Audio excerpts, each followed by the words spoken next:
Hoje, 11 de setembro de 2015, pelo projeto de História Oral do TRT 18, estamos entrevistando o desembargador aposentado Saulo Emídio dos Santos. Boa tarde, doutor Saulo. Boa tarde. Tudo bem? Tudo bem, graças a Deus. Doutor Saulo, em que data e local o senhor nasceu? Eu nasci em Goiânia, mais precisamente no bairro de Vila Nova, em março de 1955, dia 18 de março. Qual a origem da sua família? Seus pais são oriundos de qual estado? São de Goiás também, na zona rural de Catalão. Meu pai era lavrador, depois foi tentar a vida como comerciante de lenha na cidade, em Goiânia. E minha mãe sempre foi do lar, até ficar viúva. Depois ela se tornou costureira. Que memória o senhor traz da sua infância e adolescência? Não foi de muita diversão e lazer, não. Foi de muita dificuldade. Meu pai faleceu precocemente, aos 40 anos de idade. E minha mãe ficou viúva com 30. Eu tinha 4 anos na época. Minha mãe ficou viúva com um filho na barriga e mais 6 com idade entre 2 e 14 anos. E ela não tinha profissão nenhuma e não tinha outra renda, não tinha renda. Ela teve que se virar e aprender uma profissão de costureira para criar aqueles filhos. E aqueles que davam conta, aqueles filhos, tiveram que ajudar também na renda familiar. Então foi essa dificuldade que, por outro lado, tem um ponto muito positivo. Ela amadurece a gente, me amadureceu mais cedo, fez com que eu me virasse mais cedo. Então foi uma dificuldade que teve esse lado positivo. Doutor Saulo, o senhor exerceu algum tipo de trabalho durante a sua infância e adolescência? Sim. Na década de 60, nos anos 60, a lei de então permitia o trabalho do menor a partir dos 12 anos. Hoje não existe isso mais. Então eu tenho guardado a minha carteira de trabalho com o primeiro contrato registrado aos 13 anos de idade. E antes disso, mesmo sem carteira assinada, eu andei trabalhando, me virando para ajudar a renda da família, trabalhando na feira, vendi galinha, vendi banana, cereais, roupas, sempre na feira, antes de ter o primeiro emprego formal. E quando criança, adolescente, o que o senhor aspirava a ser ao tornar-se adulto? Eu queria ser médico. Meu sonho era ser médico. Não pude ser por causa dessas dificuldades de ter que trabalhar. Quando chegou o momento de prestar vestibular, eu tinha que trabalhar o dia inteiro, 8 horas por dia, e estudar à noite. Isso para medicina seria impossível. Então eu nem tentei o vestibular para medicina. Eu procurei um outro curso, uma outra opção que me possibilitasse trabalhar às 8 horas por dia, estudar à noite, e algo que me desse uma profissão boa depois. Aí eu escolhi Direito, fiz o vestibular para Direito e comecei o curso de Direito. Não tinha vocação para Direito na época. Conte-nos como foi sua trajetória estudantil. Eu estive somando esses dias, os meus anos de banco de escola somaram 22 anos. Do primário, fundamental, até um mestrado. Eu fiz um mestrado também. Tem uma coisa que eu me orgulho em dizer para os meus filhos, que eu nunca tive que pagar um centavo sequer de mensalidade escolar, porque toda a vida eu estudei escola pública. Desde o fundamental até o mestrado na UFG. Não me formei muito cedo não, mas também nunca repeti ano. Eu comecei o pré-primário aos 7 anos de idade. E terminei o mestrado com 35 anos. Desembargador, quando foi que o senhor se interessou pelo direito? Durante o curso de Direito, no decorrer do curso, eu comecei a tomar gosto. E depois de tomar gosto, logo veio a ideia de, no leque de profissões disponíveis, eu já pensei logo na magistratura. Só que eu não pensava que fosse a magistratura trabalhista. Acabou sendo trabalhista depois por outras circunstâncias, mas no início eu pensava na magistratura comum. E qual foi a circunstância que fez te optar pela trabalhista? Eu me tornei, em certa época da minha vida, concurseiro. Eu trabalhei no comércio, auxiliar de escritório, vendedor de carro, mas depois comecei a fazer concurso e entrei na Universidade Federal de Goiás, na administração, como servidor. 2 anos depois, eu tive notícia de um concurso na Justiça do Trabalho, para auxiliar judiciário, hoje é técnico judiciário. Aí, para melhorar de renda, eu fiz esse concurso. Passei e fui trabalhar na então única vara trabalhista, na época se chamava Junta de Conciliação e Julgamento, que existia em Goiânia. Aí, trabalhando ali, eu fui tomando gosto pela área trabalhista, e por isso acabei sendo magistrado do trabalho. Doutor Saulo, poderia nos falar de suas experiências profissionais antes de fazer parte do quadro da Justiça do Trabalho? Foi só servidor da Universidade Federal de Goiás e comerciário. Doutor Saulo, sabe-se que o senhor, antes de ser magistrado, foi servidor da Justiça do Trabalho. Como se deu sua entrada na Justiça do Trabalho e para qual cargo?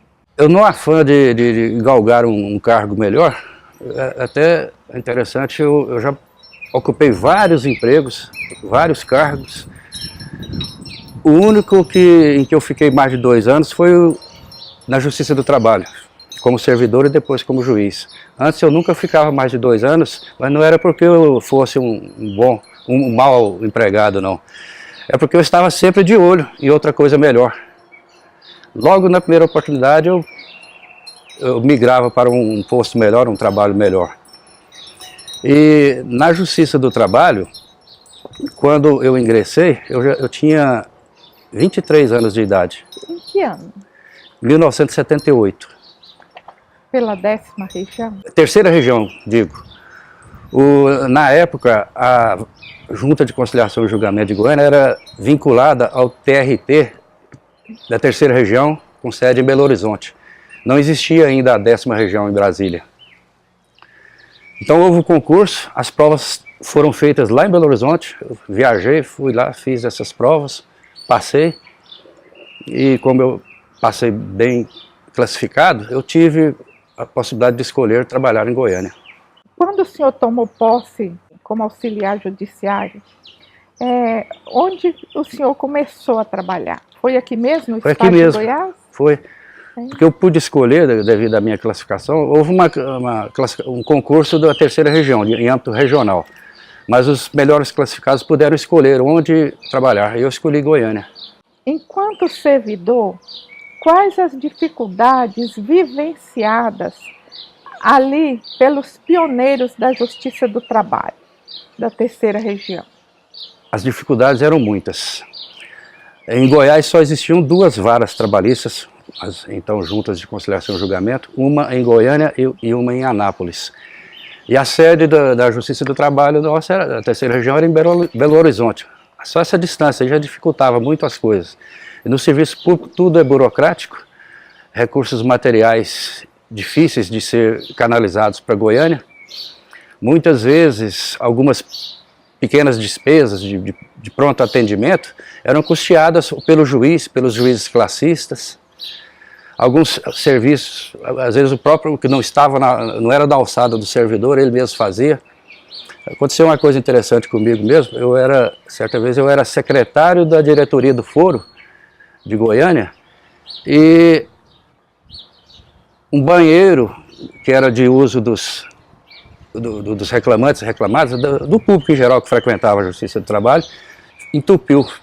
E para resolver isso, teria que esperar a sede em Belo Horizonte liberar uma verba para poder contratar um prestador de serviço para desentupir aquilo. Aí eu mesmo tomei a iniciativa e desentupi, resolvi o problema com as minhas próprias mãos. Você vê o exemplo de como era a dificuldade. Outras despesas, o juiz titular da vara, ele tinha muita liberdade com os juízes classistas, ele brincava com eles, falava, vocês trabalham um pouco e ganham muito, então ajuda essa despesa aqui. Algumas despesinhas ele pediu, os juízes classistas pagavam. Doutor Saulo, quais os juízes que o senhor chegou a trabalhar com ele enquanto servidor? Foi com o doutor Erasto Pena Júnior. Só com ele? Só com ele. E E servidores? alguns substitutos, né, que vieram cobrir as férias dele e tal. E servidores, o senhor se recorda? Ah, são muitos, estão todos aposentados hoje. O Bob, o Paulo Roberto, o Fleury, que foi diretor de secretaria, a Ludelci, que está morando em Brasília, o Loudeval, muita gente, o Cirilo, o José Cirilo Correia. Na ativa, hoje, na 18ª, parece que não tem nenhum mais, não me lembro. E o senhor se recorda do local onde funcionava a primeira vara, a primeira junta do trabalho? Perfeitamente. Era num canto de uma sala cedida pela Justiça Comum Estadual, um lugar muito apertado, só tinha uma porta de entrada. Entrava-se para a sala de audiência, após a sala de audiência tinha o gabinete do juiz e lá no fundo a secretaria. Todos os servidores da secretaria, quando chegavam, tinham que passar pela sala de audiência, pelo gabinete do juiz. Às vezes ele estava ali trabalhando e vendo as pessoas passarem na frente da mesa dele para ir lá para o fundo, que era a secretaria. Era onde mesmo? Na Praça Cívica. Na Praça Cívica. Na Praça Cívica. Um daqueles prédios históricos que tem ali. Desembargador, o que o levou a escolher a magistratura? E o que o motivou a escolher a área trabalhista? Eu já era servidor da Justiça do Trabalho e eu costumava mostrar serviço em quantidade e qualidade até mais do que eu era exigido. Aí logo o juiz titular da vara enxergou isso e começou a me delegar serviço dele, despachos, etc. E às vezes até algumas decisões. Eu era um assistente, passei a ser um assistente informal do doutor Erasto. E fui tomando gosto pela coisa, e aquele ideal que eu tinha de ser juiz, mas podia ser na Justiça Comum, acabou sendo canalizado para a Justiça do Trabalho. E com isso, 2 anos antes de me formar, eu obtive uma cópia de um programa de um edital de concurso para juiz do trabalho, que tinha sido feito na 3ª região, e comecei a seguir tópico por tópico daquele programa de concurso. Isso 2 anos antes de me formar. Depois, quando eu me formei, continuei aquele estudo e no primeiro concurso para juiz do trabalho que eu fiz, eu passei. Desembargador Saulo, o TRT de Goiás foi instalado em 30 de novembro de 1990. Na entrevista com o juiz Enio Galassi, ele relatou sobre sua importante participação nessa luta, como o vice-presidente da Comissão Pró-TRT de Goiás. Poderia nos falar sobre a criação do TRT de Goiás? Quem foram os personagens principais? Houve uma luta muito acirrada para a criação do TRT, porque as lideranças goianas postulavam isso, e havia uma certa resistência do TRT da 10ª região, alguns membros do TRT da 10ª região que não queriam esse desmembramento. Então, por ideia e iniciativa do Dr. Enio, foi criada uma comissão pró-criação do TRT. E nós participamos dos trabalhos dessa comissão, o Dr. Enio se destacou nesse trabalho, as lideranças políticas também que apoiaram, onde se destacou o deputado João Natal, finado João Natal, as lideranças classistas também, de empregados e empregadores, até os empregadores também apoiavam e lutavam por isso, e até que foi criado. Enquanto se lutava para essa criação, veio a Constituição de 88, estabelecendo que haveria pelo menos um TRT em cada estado. E isso deu uma certa força para o projeto de criação do TRT de Goiás. Doutor Saulo, se recorda como a sociedade goiana reagiu à instalação do TRT de Goiás? E pergunto mais, quais benefícios que o novo tribunal trouxe à população e aos advogados do Centro-Oeste? A criação do TRT, a criação e instalação, obviamente foi muito positiva, facilitou a prestação jurisdicional, o acesso a recursos materiais para o bom andamento dos serviços, a rapidez, a celeridade. Até os empregadores ficaram satisfeitos com a instalação do TRT. E quais os benefícios mais que o tribunal trouxe? Oportunidade, um benefício indireto. O direto é a atividade fim do tribunal. A prestação jurisdicional rápida e célere no local. Houve a possibilidade de ampliar a malha da Justiça do Trabalho. Só tinha 2 varas, uma em Goiânia e em Anápolis. Depois foi ampliando. Então isso possibilitou a vascularização da Justiça do Trabalho. Ela atendendo o jurisdicionado, o trabalhador, nas suas demandas com o empregador, de perto, sem necessidade de deslocamento. Muito positivo. Desembargador, os juízes classistas já não existem mais na Justiça do Trabalho. Como o senhor avalia o fim da representação classista na Justiça do Trabalho? Ela foi pura e simplesmente extinta, mas poderia ter permanecido com uma função mais restrita, unicamente de fazer conciliação. Da forma como ela funcionava, e às vezes um tanto quanto utópica, eles eram julgadores também. Só que na prática, pelo menos na primeira instância, na verdade eles não julgavam. Eles só assinavam as sentenças feitas pelo juiz togado. Então, eu penso que poderia ter, isso é um assunto que está sepultado, foi irreversível essa extinção, mas se tivesse mantido a função deles só de conciliadores, talvez fosse melhor, porque eles tinham um poder mais acentuado, mais eficaz de persuasão ao dialogar com as partes, tentando convencê-las a fazer acordo. Excelência, em 1999, Antônio Carlos Magalhães, na época presidente do Senado, articulou o fim da justiça trabalhista. Aquilo fez com que juízes, servidores, procuradores e advogados que militavam na seara trabalhista se unissem em defesa da justiça do trabalho. Se recorda daquele momento? Fale-nos, por favor, a esse respeito. Me recordo perfeitamente. Só que eu nunca dei muita importância àquele projeto, porque eu não acreditava de jeito nenhum no êxito dele. Eu assisti ao vivo na TV Justiça a votação da emenda constitucional e ela foi vencida por ampla maioria.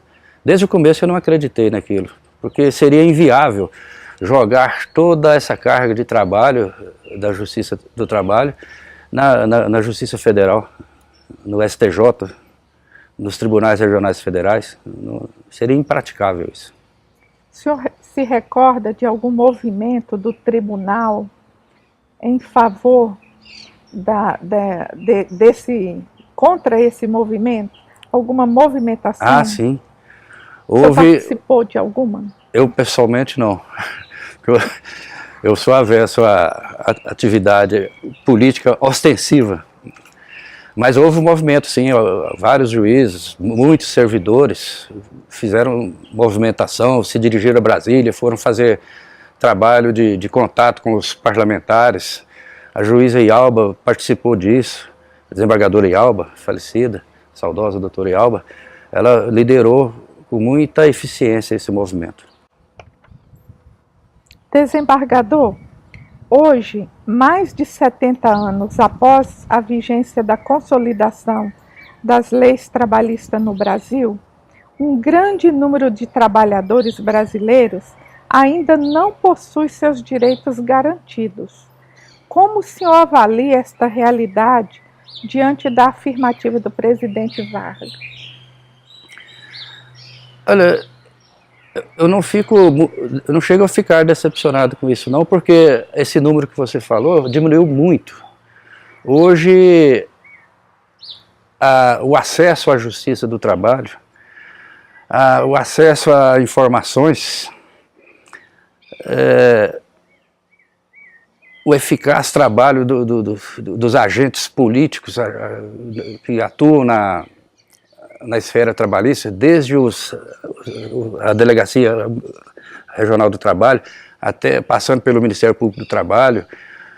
A advocacia trabalhista e a justiça do trabalho são muito eficientes com mentalidade trabalhista para resolver essas questões. Então, esse número de desamparados, hoje eu tenho certeza que é mínimo, em comparação com há 70 anos atrás.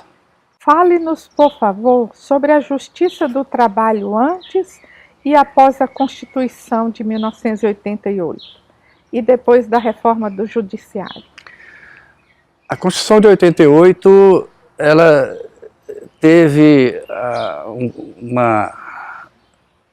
um efeito muito positivo, que foi de equiparar logo o trabalhador rural com o trabalhador urbano, estender vários benefícios aos domésticos, que depois, recentemente, foram ampliados mais ainda. E ela foi criticada por ser detalhista demais quanto aos direitos trabalhistas garantidos. Só que isso teve um efeito muito bom depois, quando da tentativa da flexibilização dos direitos trabalhistas. Essa flexibilização pretendia diminuir as garantias trabalhistas, onerar menos a folha de pagamento das empresas. Só que se aqueles direitos trabalhistas estivessem todos ainda no plano de lei ordinária, a lei ordinária é mais fácil de ser reformada, talvez essa flexibilização tivesse sido feita de forma ampla, mais radical. Por estar na Constituição, cuja reforma requer um processo mais rígido, não houve mudança significativa, quase nenhuma, na tentativa de flexibilização. Quanto à reforma do Judiciário, que você falou, ela ampliou a competência da Justiça do Trabalho. Isso foi muito bom também, porque antigamente a Justiça do Trabalho se restringia a julgar essas disputas por direitos entre empregado e empregador, dissídios individuais e coletivos, e muitas outras matérias, tipicamente trabalhistas, ficavam fora da Justiça do Trabalho, eram julgadas pela Justiça Comum, pela Justiça Federal, mas depois não. A reforma do Judiciário consertou essa falha do legislador e ampliou a competência da Justiça do Trabalho. Desembargador, a Justiça do Trabalho é sempre vista como uma justiça social. É comum ouvir as pessoas falarem que ela é uma justiça pró-empregado. Por que há essa sensação na sociedade e por que a Justiça do Trabalho se difere tanto da Justiça Comum? Ela difere da Justiça Comum só por ser célere e especializada nas matérias que ela julga. Agora, quanto a um pretenso protecionismo, isso não existe. Desde quando eu comecei a trabalhar nessa área, eu sempre ouvi essa crítica de pessoas mal informadas. Aí eu sempre tentava demonstrar, com números, com estatísticas, que 50% dos pedidos dos reclamantes eram julgados improcedentes. Se você pegar a estatística, o boletim estatístico da Corregedoria, você vai ver. Entre pedidos julgados improcedentes, pedidos procedentes e pedidos procedentes em parte, aqueles que foram procedentes em parte, se você vê o que é que deixou de ser procedente, fizer um levantamento, você vai ver que sempre deu, nas minhas análises, sempre deu mais ou menos 50%, meio a meio. E basta ver também que na condução do processo, o juiz não protege o trabalhador. Ele é rígido, tão rígido quanto com o trabalhador, quanto com o empregador. Na distribuição do ônus da prova, o empregado tem o ônus da prova de demonstrar um determinado fato no processo. Não demonstra, perde a causa às vezes. Às vezes perde, tendo razão, uma razão subjetiva, mas objetivamente porque não conseguiu provar. Doutor Saulo, como o senhor avalia a relação da sociedade goiana com a Justiça do Trabalho hoje? E como o senhor enxerga o futuro da Justiça do Trabalho em Goiás? A visão da sociedade goiana hoje com relação à Justiça do Trabalho é a melhor possível. Eu ouço isso em todos os lugares com quem eu converso, sempre ouvi, aliás. Houve uma época em que havia ressalvas. Pouco tempo depois de instalado o TRT, o quadro de funções de confiança, funções e cargos de confiança no TRT, esse quadro era ocupado por muita gente de fora, indicada por critérios políticos. Quando o doutor Maldonado assumiu a presidência, ele pretendeu corrigir isso, tirar as pessoas que ocupavam os cargos por indicação política e prestigiar os servidores, até pelo aspecto da competência. O servidor já, obviamente, naquele tipo de trabalho tem mais competência do que quem é de fora. Só que ele encontrou uma certa resistência porque o TRT era um tribunal novo, dependia muito de recursos de Brasília e, consequentemente, dependia muito de apoio lá de parlamentares, deputados e senadores para liberar recursos. Então o doutor Maldonado teve uma certa dificuldade. Mas depois a situação fática estava digna de crítica mesmo. Havia muitos ocupantes de cargos que eram incompetentes, comprometiam a imagem da Justiça do Trabalho. Nas rodas sociais a gente ouvia muito esse comentário. Alguém comentando que o TRT estava... Eu já ouvi alguém dizer que o TRT era um cabide de emprego. E não tão eficiente no trabalho justamente por causa disso. O doutor Maldonado depois, até influenciado por vários juízes, inclusive por mim, ele tomou uma decisão inusitada, atípica, que nunca se viu em lugar nenhum. Ele nomeou formalmente uma comissão para sabatinar os ocupantes de cargos em comissão, especificamente os diretores de vara trabalhista. Eram dezenas de diretores, todos de fora do quadro da Justiça do Trabalho, indicados por critério político. Essa comissão foi integrada pelo desembargador Platon, presidente, pela hoje ministra Dora Maria da Costa e por mim. Nós convocamos esses diretores no auditório e sabatinamos um por um sobre conhecimento necessário na rotina daquele trabalho que ele exercia, andamento de processo, alguns direitos básicos de direito do trabalho. De quase 20 que nós sabatinamos, apenas 2 foram aprovados pela comissão. O Dr. Maldonado exonerou todos os demais, manteve só esses 2. E nomeou em seguida pessoas do quadro com conhecimento, com experiência no andamento dos processos. Então isso corrigiu aquela má visão que existia na sociedade goiana quanto ao TRT. Excelência, em 1997, o senhor foi promovido a desembargador federal desse regional. Como o senhor se sentiu nesse novo desafio? Como todo ocupante de algum cargo num determinado degrau da carreira, sempre se aspira a galgar os demais degraus. Para mim foi o coroamento de uma carreira. Eu nunca aspirei mais do que isso na carreira trabalhista. Para mim foi o coroamento da minha carreira. Desembargador Saulo, no biênio de 30/1 de 2001 a 30/1 de 2003, o senhor foi o presidente do nosso tribunal. Como o senhor se sentiu nessa nobre missão de administrar o TRT da 18ª região nesses 2 anos? Eu tive muita sorte, do que eu vou explicar agora. Eu fui um dos presidentes que mais teve sorte ao ocupar esse cargo no tribunal, porque eu já peguei uma máquina azeitada, funcionando direitinho. A partir da administração do Dr. Platon, com continuidade nas posteriores, houve uma preocupação muito grande em melhorar a atividade fim, priorizar a atividade fim em detrimento das demais conotações, e especialmente quanto à celeridade processual. O Dr. Platon fez um trabalho em que audiências que chegavam a ser marcadas para 2 anos, passaram a ser marcadas para audiência inicial, para colher a defesa e uma tentativa de conciliação, 10 dias. sentença final 30 dias. Em todas as varas estava ocorrendo isso. Hoje acho que não é mais assim, infelizmente.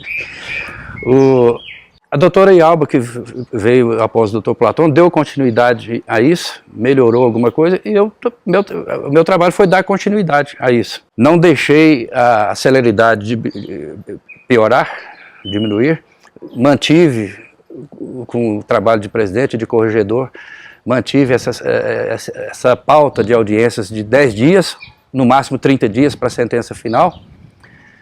E administrativamente, eu elegi como metas dotar as varas do interior de sede própria. Várias varas do interior custavam pagamento de aluguel e eu, na administração toda, eu consegui isso. Quando eu saí da presidência, não tinha nenhuma vara mais pagando aluguel.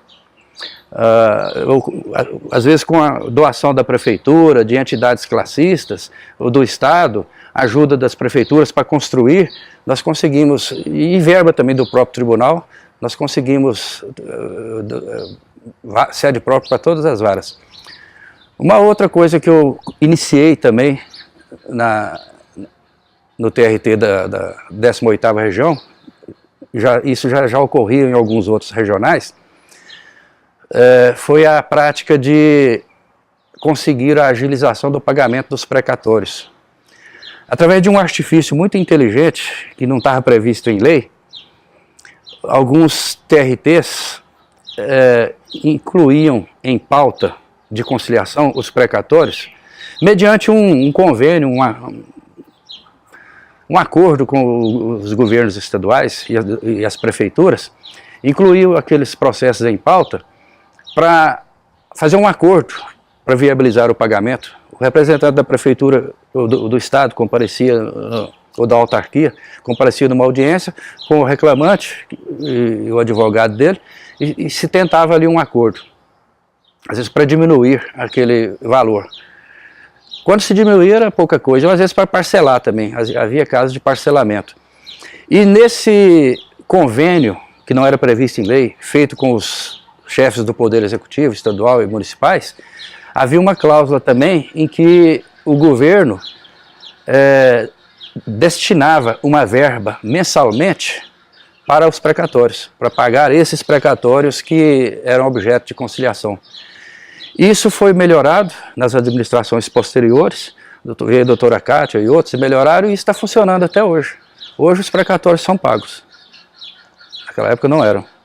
Naquela época se dizia que o reclamante contra o serviço público ganhava, mas não levava, e não levava mesmo. Doutor Saulo, o TRT de Goiás, um dos mais jovens do Brasil, é considerado um dos melhores do país, servindo até de modelo para outros regionais. O senhor, que iniciou no tribunal em 78, o senhor esperava que chegasse a tal ponto, tão rápido?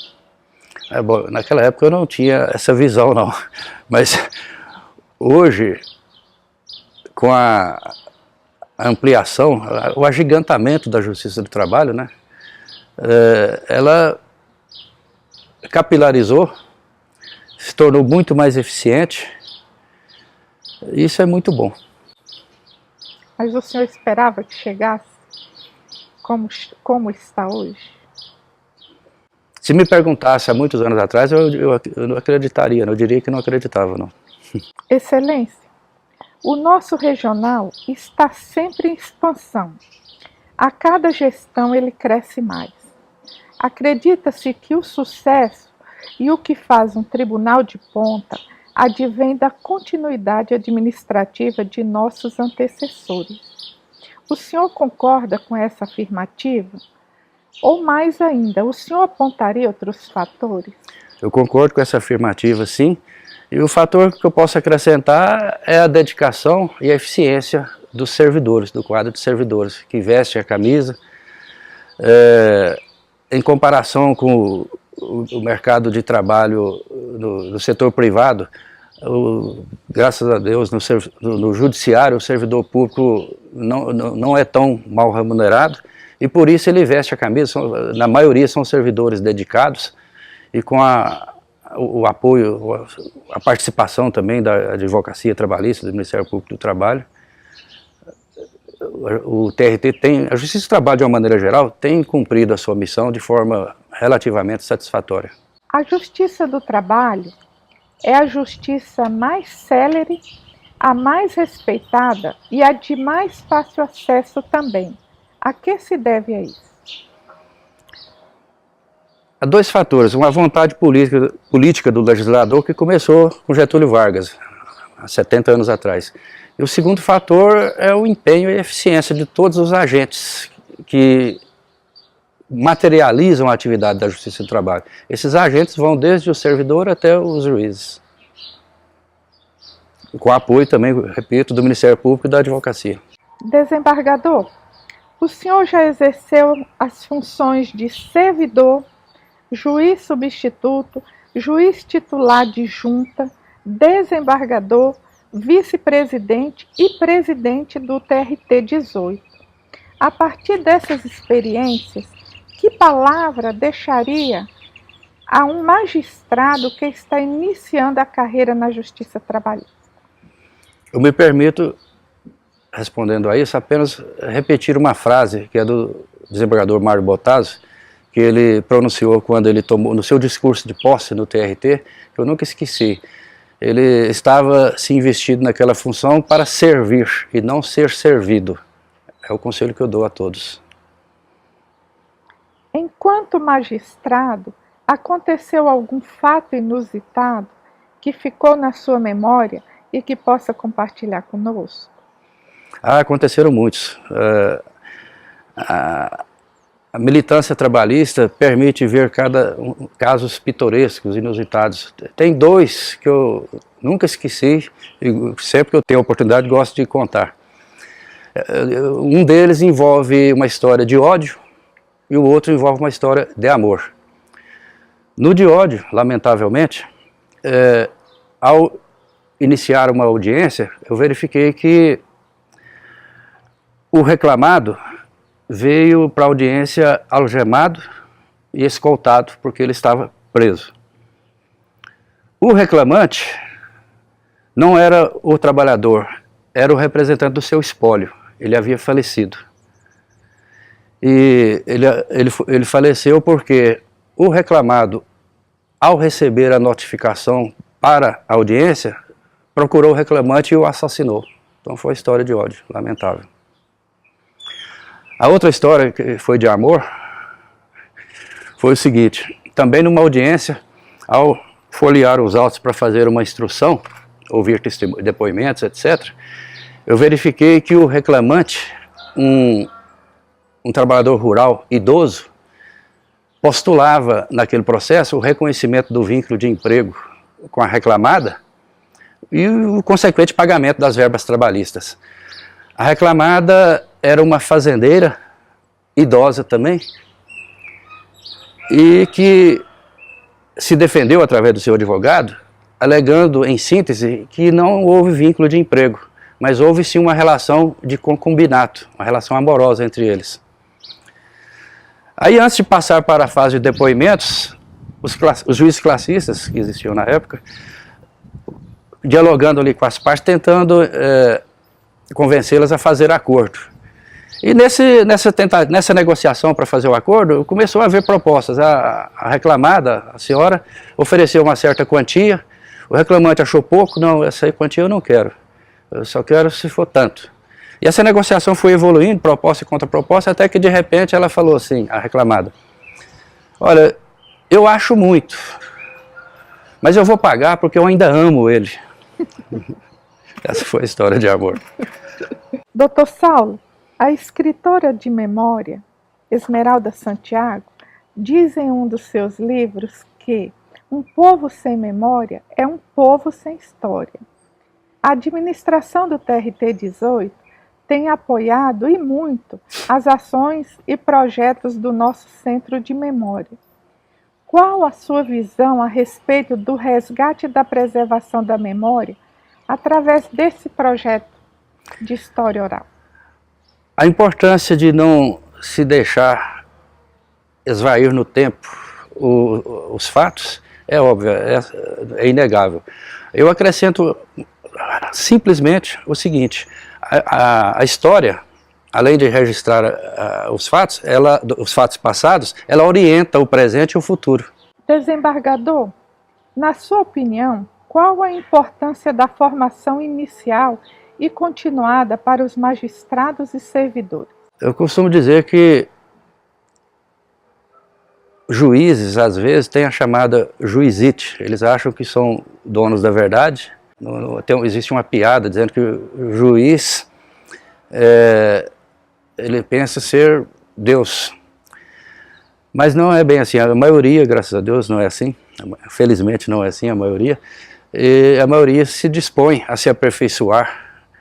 O juiz é um servidor público, categorizado por ser julgador, exercer uma função institucional, mas é um servidor público, é uma espécie do gênero servidor público. E assim como todos os servidores públicos, ele precisa também de se reciclar, de ampliar seus conhecimentos, precisa de aperfeiçoamento.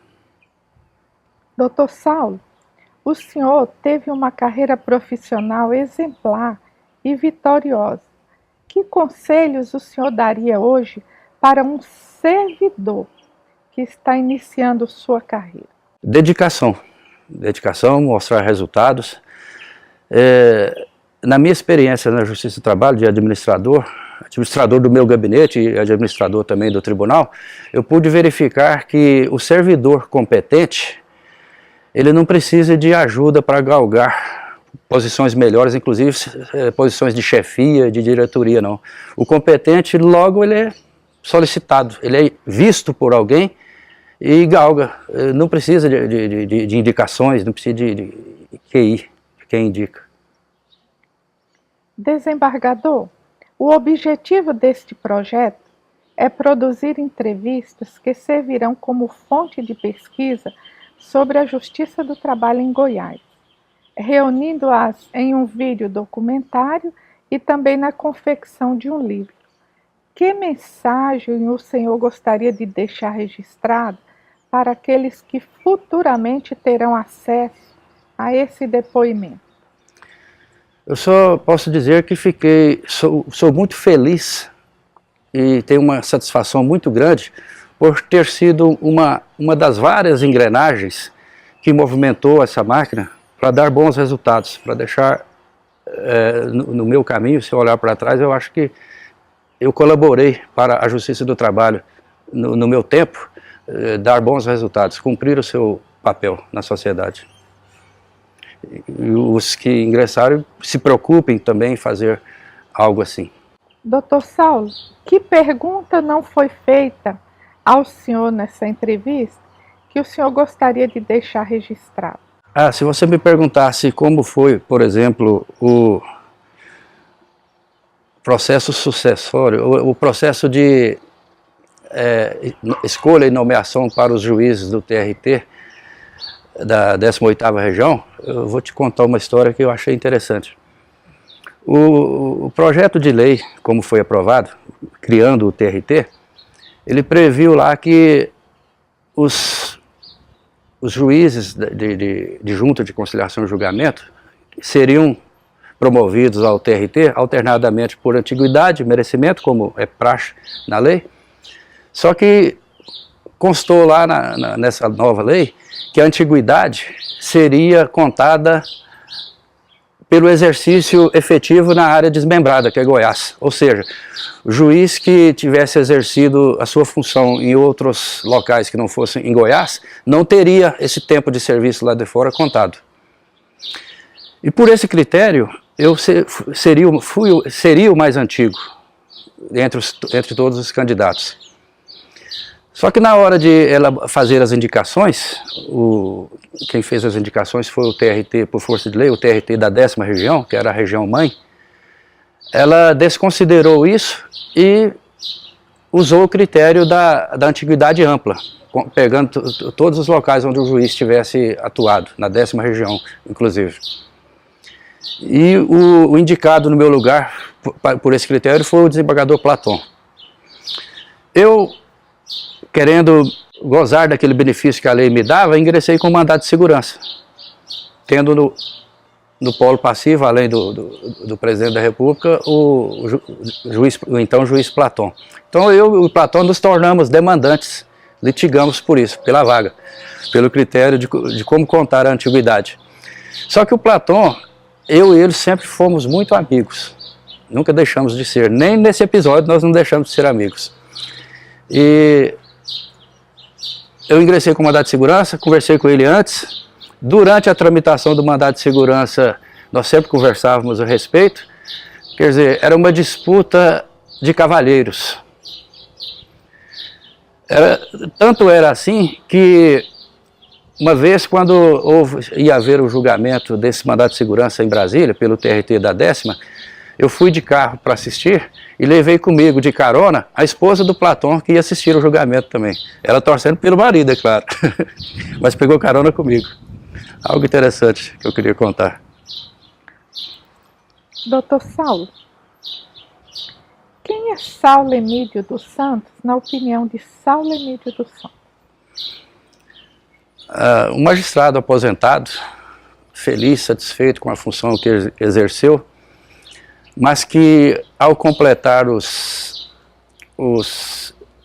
tempo de serviço, não quis mais continuar enfrentando aquele estresse, aquela atividade estressante da magistratura, e preferiu virar fazendeiro. Hoje eu sou fazendeiro aqui nesse ambiente que você vê, criador de gado. Optei por uma vida que eu chamo de vida simples. Aqui eu procuro trabalhar. Pelo aperto de mão, você deve ter notado que a minha mão já não é mais mão de juiz. Aqui eu limpo a minha própria piscina, eu cuido do meu quintal, podo a minha grama, eu cuido das minhas galinhas, eu sou aqui, quando preciso, eletricista, carpinteiro, encanador, serralheiro, sou auxiliar do meu vaqueiro. Aqui eu tenho um rebanho de mais ou menos 450 cabeças de gado, e tem um único empregado para cuidar de tudo. Só que ele tem um auxiliar que sou eu sou auxiliar dele. Toda vez que ele vai executar uma tarefa que não dá para fazer sozinho, eu sou auxiliar, ele me convoca. Inclusive para buscar gado no pasto, montado a cavalo. Desembargador, o que é a vida? É um processo evolutivo que se imortaliza, se eterniza nas realizações da pessoa, nas realizações que ela deixa. Só isso. A Escola Judicial, em nome do TRT 18, lhe agradece pelos seus valiosos depoimentos. E o senhor pode ter certeza que ficará para sempre na memória do nosso tribunal. Essa entrevista foi muito gratificante para mim, um aposentado que volta a ser lembrado como ex-juiz, e eu que agradeço essa oportunidade que eu tive. Obrigada. Obrigado.